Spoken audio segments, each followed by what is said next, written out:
செய்தியாளர்கள் சந்திப்பு தனியார் ஓட்டல் அரங்கில் நடைபெற்றது. இதில் ஜி ஸ்கொயர் குழுமத்தின் நிறுவனர் மற்றும் நிர்வாக இயக்குநரான பாலா ராமஜெயம் புதிய 7 ஹில்ஸ் திட்டம் குறித்து செய்தியாளர்களிடம் பேசினார்.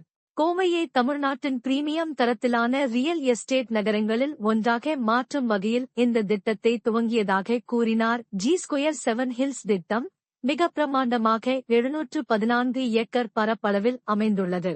இதன் முதல் கட்டமாக 406 ஏக்கர் பரப்பளவில் 3127 அனைத்து விதிமுறைகளுக்கு உட்பட்டு அங்கீகரிக்கப்பட்ட பிரீமியம் பிளாட்கள் இடம்பெற்றுள்ளதாக தெரிவித்த அவர், இதையடுத்து மீதமுள்ள 308 ஏக்கர் பரப்பளவானது சிக்னேச்சர் வில்லாக்கள் மற்றும் அபார்ட்மெண்ட் டெவலப்பர்களுடனான கூட்டு செயல்பாடுகள் அடிப்படையிலான கட்டுமானங்களுக்காக ஒதுக்கப்பட்டுள்ளது.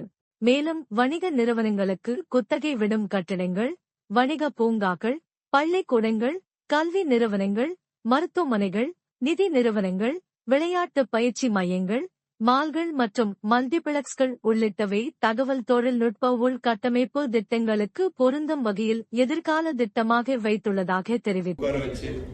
நாங்க ஜேகே டயர்ல இருந்து வைஸ் பிரசிடென்ட் கூட்டு போயிட்டு சரி இவர் மூலம் நாங்க அக்ரிகேட் பண்றோம். சோ இங்க ஃபர்ஸ்ட் டைம் எல்என்டி பைபாஸோட சின்ன ஒரு 5 நிமிஷம் எடுத்துக்கிறேன். இது எப்படி வந்துச்சுன்னு எனக்கு அப்புறம் இதே ரோட்ல மான்செஸ்டர்னு ஒரு ப்ராஜெக்ட் ஒரு 4 ஏக்கர் 5 ஏக்கர், அப்புறம் சூலூர்ல ஒரு என்னாச்சுன்னா ஒரே ஒரு விஷயம் தெரிஞ்சது, பெரிய லேண்ட் பார்சல் எல்என்டி பைபாஸ்ல இருக்கு.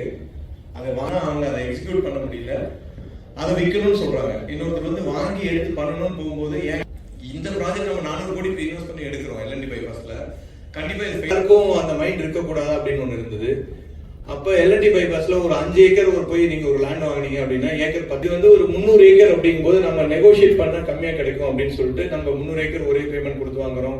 பேங்க் ஃபண்ட் பண்ண ரெடியா இருக்கு அப்படின்னு கேட்கும். Developer, somebody talks about plotted development, the first name that comes into everybody's mind is G Square. Premium projects which we have launched, to be precise 100 plus is 127 projects is what we have. You have seen 2019 with more than 110 projects. This is predominantly we were land aggregators. So initially we started aggregating lands across as an aggregator. In 2019 we diversified into B2C. The major reason there was a lot of uncertainty in the market where corporates were not ready to look at future B2C. In small players like individual customers who would be looking at probably 500,000 acres of land parcel. We hold more than 15,000 customers and huge attribute towards